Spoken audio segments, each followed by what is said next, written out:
Bonjour à tous, bienvenue dans cette nouvelle vidéo, j'espère que vous allez bien. Aujourd'hui on va parler pâle d'été. Voilà, vous avez vu mes magnifiques lunettes de soleil. C'est pour signifier que c'est l'été, vous voyez, au cas où que ça ne se verrait pas. Du coup je sors cette vidéo un petit peu en avance puisque l'été c'est le 21 juin, mais le 21 juin... je serai en Écosse. Du coup, je me suis dit pourquoi pas la faire maintenant. On va revenir très rapidement sur la palle de printemps qui comptait 12 livres et les 12 livres je les ai validés. Ça n'a pas trop été une contrainte, j'en lisais quelques-uns par mois et ça allait très bien. La plupart des lectures étaient pas trop mal. Il y a eu une énorme déception qui est Caraval de Stéphanie Garber dont vous avez déjà entendu parler. Si vous n'avez pas vu ma review, je la listerai en barre d'infos.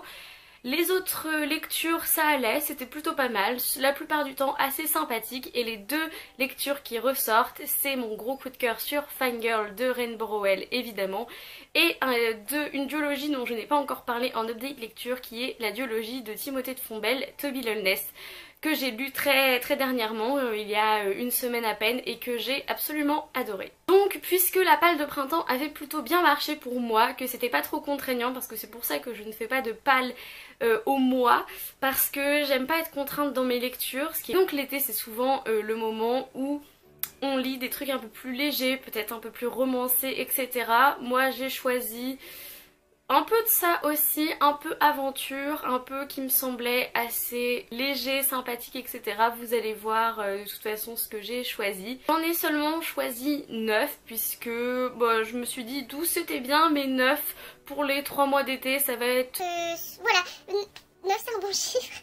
La fille elle essaie de s'expliquer mais ça marche pas. Il y a un classique, 4 contemporains et 4 YA jeunesse pour que ça varie un peu. J'ai choisi en classique de lire Beau et damné de Francis Scott Fitzgerald qui est un auteur américain et vous le connaissez sûrement parce qu'il a écrit Gatsby le Magnifique. Ce Beau et damné, j'en avais entendu parler par Gossip Girl. Les super références Salomé, wouh. J'en avais entendu parler par Gossip Girl puisque c'est le tournage sur lequel Serena va vers la fin de la série, enfin bref. Et c'est l'histoire d'un couple un peu à la dérive, obsédé par l'argent dans le New York des années 1914 où tout est brillant, tout est beau, ce genre de société pleine d'illusions, de mirages, etc. juste avant la guerre. Donc c'est juste avant Gatsby le Magnifique au niveau chronologique et donc j'avais super envie de le lire depuis pas mal de temps et je me suis dit qu'introduire un classique dans mes pales ça peut être bien parce que comme ça me force à les lire. J'ai choisi de lire 4 contemporains dont Petit suicide entre amis d'Arto Pasolini, dont je ne sais absolument rien. Je sais que mon amie Elise m'en a parlé, m'a dit que c'était sympa mais sans plus et que Margot de la chaîne Margot Liseuse en avait parlé quand elle avait fait l'auteur du mois sur Arto Pasolini. Donc j'ai eu envie de découvrir l'auteur et puis puisqu'elle avait parlé de Petit suicide entre amis, je l'ai trouvé dans une foire aux livres il y a un an je crois et je l'ai acheté. J'ai aussi choisi de lire Blonde de Joyce Carol Oates. Si vous avez vu mon dernier book haul, vous savez que j'adore cet auteur et que je lis beaucoup de ses livres. Et normalement cet été avec mon amie Elise qui m'a fait découvrir l'auteur, on va lire en lecture commune Blonde. Qui est, je n'en ai aucune idée, je dirais comme ça que c'est l'histoire de Marilyn Monroe parce qu'il y a une femme blonde sur la couverture et que le titre c'est Blonde.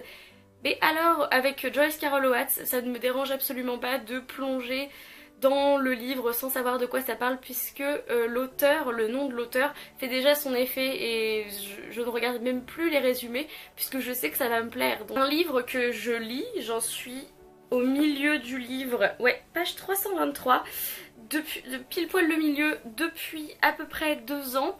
Il s'agit de Cet instant-là de Douglas Kennedy. Qui est l'histoire d'un homme, un écrivain qui s'appelle Thomas Nesbitt et en fait il reçoit les papiers de son divorce après 20 ans de mariage et en même temps il redécouvre le journal de son premier amour parce que en 1984 il est allé à Berlin quand Berlin était encore coupé en deux et il est tombé amoureux d'une Allemande de l'Est, si je me souviens bien, si c'est bien ça. Et il y a quelque chose, Allemagne de l'Ouest, Allemagne de l'Est évidemment. et ça m'avait bien plu. Et je me suis arrêtée en plein milieu, je ne sais absolument pas pourquoi, donc du coup j'ai envie de le continuer évidemment, puisque j'aimerais bien, bon je sais que ça va se terminer mal forcément, mais j'aimerais bien savoir pourquoi et comment ça se termine mal.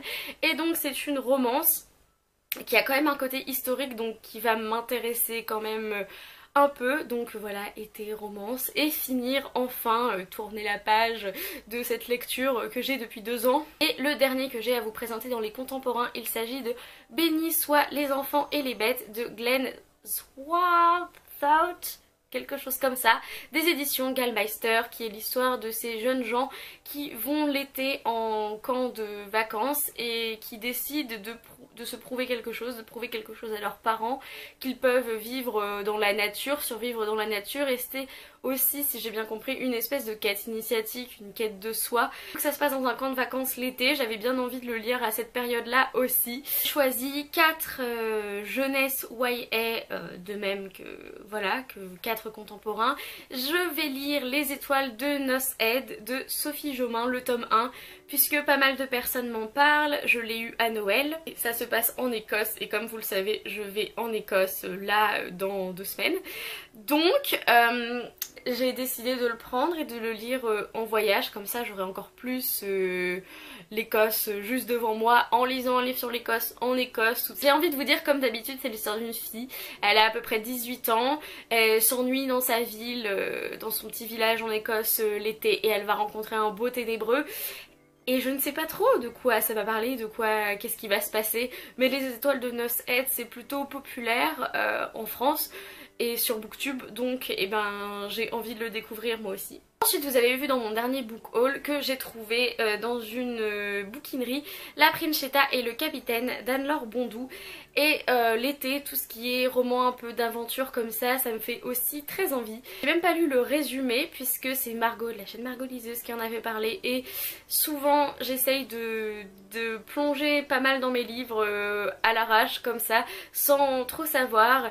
Mais je me doute que c'est une histoire d'une Princietta, d'un capitaine, une histoire un peu de pirate, de bateau, de voyage, donc c'est tout ce qui me fait envie moi l'été. L'avant-dernier livre que j'ai à vous présenter, c'est Everything Everything de Nicolas Yoon. J'arrive un peu après la bataille, mais bon, c'est une histoire d'amour, une romance si j'ai bien compris. C'est l'histoire de cette jeune fille qui est un enfant bulle, c'est-à-dire que son système immunitaire est plus faible que les autres et donc elle attrape tous les microbes qui traînent autour d'elle, donc elle ne peut pas sortir à l'extérieur. Elle reste confinée dans sa maison, dans sa chambre, où tout est assez propre pour qu'elle puisse vivre sans trop de désagréments. Mais voilà, un jour, un jeune homme va déménager dans la maison juste à côté de la sienne et ça va être le coup de foudre. Et comment est-ce qu'ils vont faire pour être ensemble, voilà, alors qu'ils sont amoureux? Et ben moi j'ai très envie de le savoir cet été. En plus, le film est sorti aux États-Unis. Et oui, le film est aussi sorti en France. Il est dans aucun des cinémas qui sont autour de moi, mais peut-être que ça va sortir cet été, donc qui sait, je pourrais voir le film après avoir lu le livre. Et je souris rien que de regarder le titre du dernier livre que j'ai à vous présenter. Il s'agit de Simon vs the Homo Sapiens Agenda de Becky Albertalli, dont j'ai pas mal entendu parler par des chaînes anglophones qui sont pas mal centré sur les lectures LGBTQ+, puisque c'est l'histoire de Simon, évidemment dans le titre, qui doit faire son coming out un peu forcé, puis quelqu'un l'a piégé par internet en découvrant les mails qu'il s'envoie avec un autre garçon qui est dans son lycée. Et donc je pense que ça va être déjà une romance que je vais bien apprécier, puisque les romances LGBTQ+, j'adore. Et en plus une histoire de coming out et cette couverture qui est absolument magnifique. Ce genre d'histoire comme ça, je sais pas, ça me fait penser à l'été. C'est quelque chose de super positif pour moi, donc j'ai envie de le lire en été. Et voilà, c'est tout pour cette vidéo. J'étais super contente de vous tourner cette vidéo parce que, eh bien, c'est la dernière vidéo que vous verrez avant un petit paquet de temps, puisque ensuite je serai en Écosse. Et donc c'est une palle d'été qui me fait carrément envie et puisqu'elle est moins conséquente que la palle de printemps, elle me paraît un peu plus accessible. N'hésitez pas à me dire si vous comptez lire un de ces livres prochainement, qu'on puisse faire une lecture commune si ça vous intéresse. N'hésitez pas à me donner vos avis si vous avez déjà lu ces livres. En attendant une prochaine vidéo, amusez-vous avec vos lectures, lisez bien et bisous!